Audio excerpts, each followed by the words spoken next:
question from Mike McGraw. Hey, LaMelo, this is Mike McGraw from the Daily Herald in suburban Chicago. When we first kind of were introduced to you when you were at Chino Hills, you were the guy pulling up from midcourt and taking long jump shots. We see you in Australia. You're much more of a distributor, passer, playmaker. How has your game evolved over these last 4 years? Did you consciously want to make yourself more of a playmaker, point guard type? Honestly, I've just been playing the game of basketball for real. Maybe height has to do with it because when I was little, I was probably more shooting, and then I got taller, so I can get more aggressive and go to the lane and open up stuff. Okay, we'll take next question from Christos Saltis. Hello, LaMelo. The last couple of years, when you play in Europe, in Lithuania, and in Australia last season, how helped you evolve your game, and how ready you are to play in NBA next season? You said before you said how ready am I to play in the NBA in the season? Yeah. What did you say before that? I told you the last couple of years when you play in Lithuania and in Australia, how helped you to evolve your game and to grow up as a player and as a person? Right. So I always played up as a young age, and I feel just playing up will help you no matter what, because you feel me with the big people, big man and stuff. You're gonna learn different stuff besides playing with your age. So I feel that helped me a lot, just doing that. And also about the next season, how ready you feel to play in NBA? I'm going to always feel 100% ready. So yeah, I feel good. And how intrigued you to play against Lonzo next season? You said what against Lonzo? How intrigued you to play against Lonzo? How big challenge for you is to play against him? I mean, I look at everything the same. It's just another game. So yeah. Thank you. Yes, sir. Dwayne Rankin next. Thank you, Mark. LaMelo, looks like you're in the gym getting a workout in. What things are you working on and getting ready for the draft? Yeah, I just finished on the whole body workout and stuff, like weights and working on your muscles and all that. So now just doing a little interview with y'all. Okay. Wanted to follow that up. Obviously, when you look at, I'm here in Phoenix, so when you look at the Suns, they have size and length, and you obviously bring both of those to the table as well as a playmaker. Has the Suns been in contact with you, and how could you see yourself blending with that group? I haven't heard anything, but yeah, with that group too, feel very confident that would be nice too. And lastly, what do you feel like you can bring right away to the NBA? What are things that when you watch games, you go, you know what, I'm going to be able to do this immediately once I get my opportunity? I mean, just the flow of the game, just see how it's going, the passing, the outlets, just any little thing pretty much. Thank you, Mel. Sir. Chris Miller next.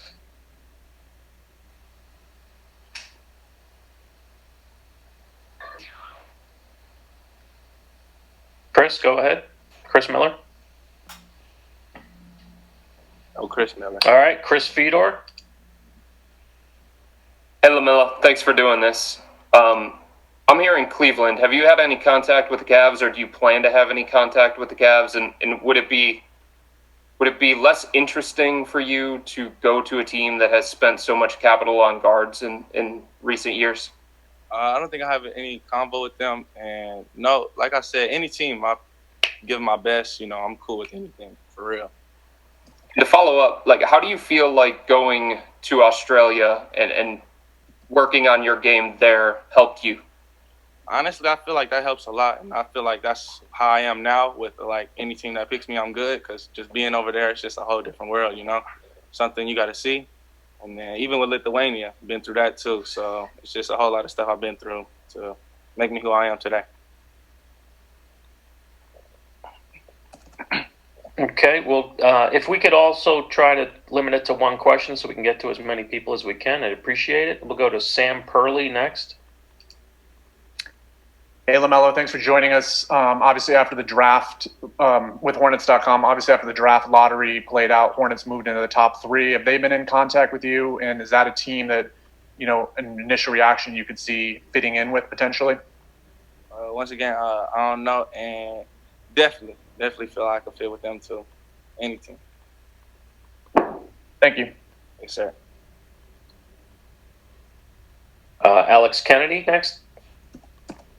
Hey LaMelo, I wanted to ask you this pre-draft process is so unique. Everything's on Zoom. Jalen Smith and some other prospects talked about how they met their agent over Zoom and financial advisor. What's that been like for you going through this process and everything's being virtual? Honestly, I've been handling everything well, like with all that stuff. So yeah, I'm good on that part. Okay, let's try Chris Miller again. Chris. Appreciate that, Mark. LaMelo, how are you? Good. How about you? I'm good, man. Thank you. Listen, you are a young man that has been traveling internationally. You are a sensation for the kids and the culture. How much does that benefit you as you get ready to become an NBA player? All the experiences you've had in front of the camera. Yeah, once again, I feel like everything I did led me to who I am today. So I'm grateful for it. I'm thankful. And I feel like it all just helped in my meaning. And as a basketball player, like how much have you grown since Chino Hills? Obviously your size, but how much have you diversified your game the last couple of years? Can you say that again? How much have you diversified your game over the last 4 years of being not just a point guard, but a guy that can do pretty much anything on the floor? Pretty much just working out every day. I feel like every day you got a chance to get better. So I just take that. That's pretty much how them 4 years came, I guess. We'll go to Eric Woodyard next. Eric Woodyard next. Sorry. Hey, what's up, Melo? How you doing, man? I'm doing good. How about you? I know you're a Cali guy, man, but I'm a Michigan guy. I'm from Michigan. You've been working out in Michigan. A lot of people around been seeing you. So, kind of talk about the draft process of being in Michigan and like has that strengthened? Just you being in Detroit, being around some of your mentors you're around. Has that made you a little tougher or anything? Being that Detroit versus everybody mentality or mindset, or just being around Detroit guys? Yeah, definitely always had that mindset, but definitely you know how it is out here, so that's always gonna help too. And then your question before that was what? No, I was saying, how long had you been working out in Detroit? Just that process as well. Dang, I want to say since like the Corona started. Okay, Sam Smith next. From seeing some clips of you playing overseas this last year, it seems like you control the ball quite a bit. Do you have to control the ball? Do you have to be very ball dominant to be successful? Like I said, I feel like I can be successful in any little, situation. So, like, yes or no. But I would like to have the ball and do stuff like that because point guard, I feel the point guard needs the ball to make plays and stuff like that. Thanks. Next question, Rick Bonnell. Hey, LaMelo, I just wondered how the fact that your background is playing with pros, where a lot of people entering the draft, it's more of a college experience. I just wondered, having played all over the world now to a large degree, how do you think that has prepared you for this moment in time? Like I've been saying, I feel like it prepared me a lot and also made me who I am today. Because playing up, see everything, you learn everything quicker. It's pretty much just like being advanced, I guess. Next question, Anthony Slater. Yeah, LaMelo, your dad has kind of come out publicly and said, he doesn't think you're a good fit with the Warriors. I think probably mostly because of their star power they already have at the guard position. Do you agree with that sentiment? And if the Warriors did decide to take you at 2, how do you see yourself in what is a very unique situation there?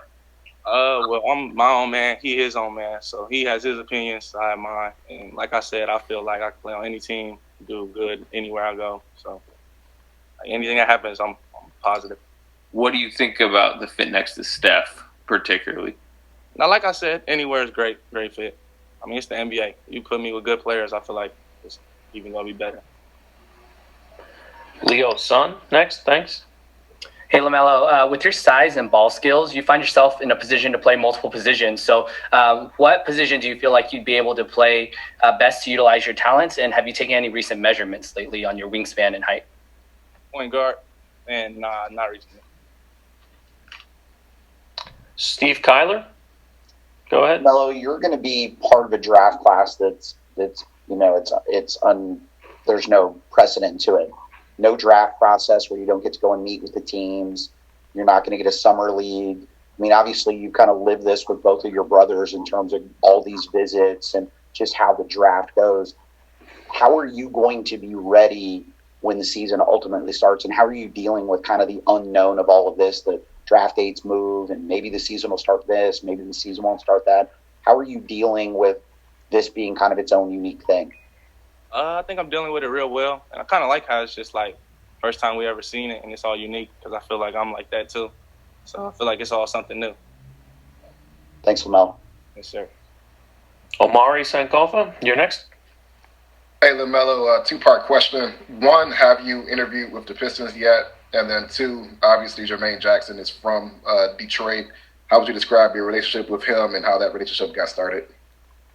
No, and then relationship with him is a great relationship. It started when I went to find a high school and ended up going to Inspire. Terrell Thomas. Hey, LaMelo, how you doing today, man?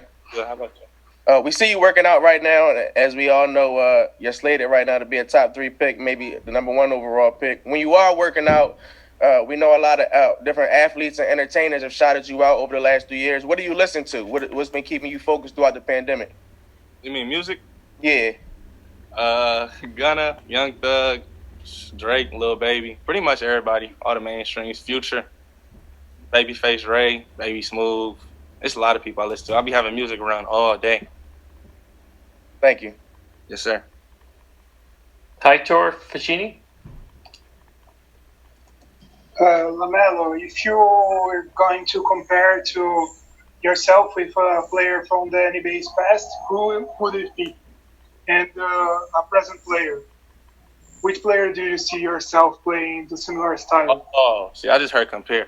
Well, really, I don't really compare myself to nobody. I feel like I'm myself, one of one, so I can't really answer that question. Okay, thank you. Sir. Rod Beard.